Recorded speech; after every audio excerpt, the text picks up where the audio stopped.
আহিছে হিমন্ত আহিছে আশাৰে বতৰা লৈ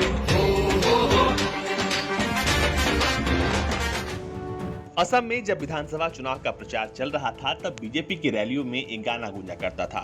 वो गाना था আহিছে हिमंतो আহিছে আহিছে হিমন্ত আহিছে আশাৰে বতৰা লৈ উৰা দে পকাই দিও। इसका मतलब हुआ आएगा आएगा हिमंत आएगा, और हुआ भी यही। विधानसभा चुनाव के नतीजे आए, आज एक हफ्ता पूरा हो गया और हफ्ते भर से सीएम पद को लेकर जारी सस्पेंस आज खत्म हो गया। बीजेपी विधायक दल की बैठक में उसी नेता को चुना गया जिसके नाम पर शुरू से ही कयास लगाए जा रहे थे, और वो नाम है कांग्रेस का दामन छोड़कर बीजेपी में शामिल हुए हिमंत बिस्व शर्मा का। जी हां, हिमंत बिस्व शर्मा असम के मुख्यमंत्री पद की रेस जीत गए हैं। उन्हें बीजेपी विधायक दल की बैठक में नेता चुन लिया गया है। हिमंत बिस्व सोमवार को मुख्यमंत्री पद की शपथ ले सकते हैं, और आज हम आपको हिमंत के राजनीतिक जीवन से रूबरू कराने जा रहे हैं कि आखिर क्यों हिमंत को नॉर्थ ईस्ट का चाणक्य कहते हैं, और कैसे हिमंत सीएम पद की रेस जीत गए। कहा जा रहा है कि इसका कारण हिमंत बिस्व शर्मा की जमीनी पकड़ और लोकप्रियता है। दोनों ही मामलों में हिमंत बिस्व सर्बानंद सोनोवाल से कहीं आगे हैं। हिमंत बिस्व शर्मा के पक्ष में एक बात यह भी कही गई है कि उनके पास प्रशासनिक अनुभव के साथ साथ रणनीतिक कौशल भी है। हिमंत बिस्व को पूर्वोत्तर का चाणक्य कहा जाता है।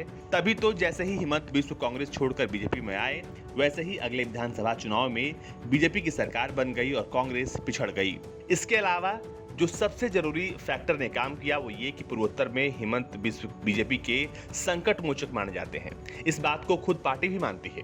सूत्र बताते हैं कि हिमंत बिस्व 2019 का लोकसभा चुनाव लड़ना चाहते थे, तब उन्हें पार्टी हाईकमान ने ये कहकर रोक दिया कि उनकी असम और नॉर्थ ईस्ट में ज्यादा जरूरत है। इसके अलावा हिमंत बिस्व शर्मा के इस रेस में जीतने की एक बड़ी वजह उनकी विजिबिलिटी भी है। पिछली सरकार में वो स्वास्थ्य मंत्री थे, लेकिन हर जगह वो नजर आते थे। हिमंत कांग्रेस सरकार में भी एक्टिव थे, वो जो भी काम करते थे वो सबको नजर आता था। तो चलिए सबसे पहले उनके जीवन पर एक नजर डालते हैं।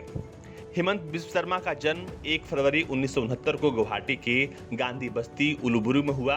उनके पिता कैलाश नाथ शर्मा थे, जिनकी मौत हो चुकी है। माता मृणालिनी देवी, पत्नी का नाम रेणुका भुयान, उनके 2 बच्चे हैं। उन्होंने 1990 में ग्रेजुएशन और 1992 में पॉलिटिकल साइंस में पोस्ट ग्रेजुएशन किया है। 1991-92 में कॉटन कॉलेज गुवाहाटी के वो जनरल सेक्रेटरी रहे। सरकारी लॉ कॉलेज से LLB किया और गुवाहाटी कॉलेज से PhD की डिग्री हासिल की। 1996 से 2001 तक उन्होंने गुवाहाटी हाई कोर्ट में प्रैक्टिस की। उसके बाद राजनीति में उतर आए। 2001 में असम के जालकुबरी से पहली बार जीते, 2006 में दूसरी बार और 2011 में तीसरी बार चुने गए।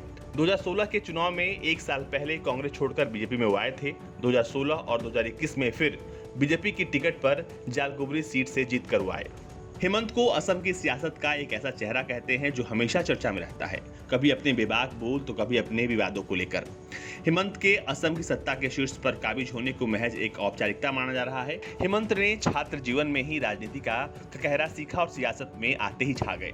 हिमंत 2001 के विधानसभा चुनाव में जब असम की जालकुबरी सीट से पहली बार चुनाव मैदान में उतरे थे, तब जीते। पहली बार विधानसभा पहुंचे तो हिमंत को तरुण गोगोई सरकार ने कैबिनेट मंत्री बना दिया। हिमंत बिस्व शर्मा ने 23 अगस्त 2015 को बीजेपी के तत्कालीन राष्ट्रीय अध्यक्ष अमित शाह के घर पर बीजेपी का दामन थामा। बीजेपी ने साल 2016 के विधानसभा चुनाव के लिए हिमंत को संयोजक बना दिया, और उसके बाद जो हुआ वो इतिहास है।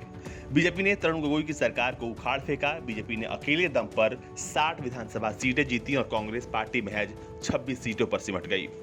बीजेपी की इस जीत में भी असम की सियासत में रचे बसे हिमंत बिस्व शर्मा का बड़ा रोल माना जाता है। ब्यूरो रिपोर्ट, भारत तक।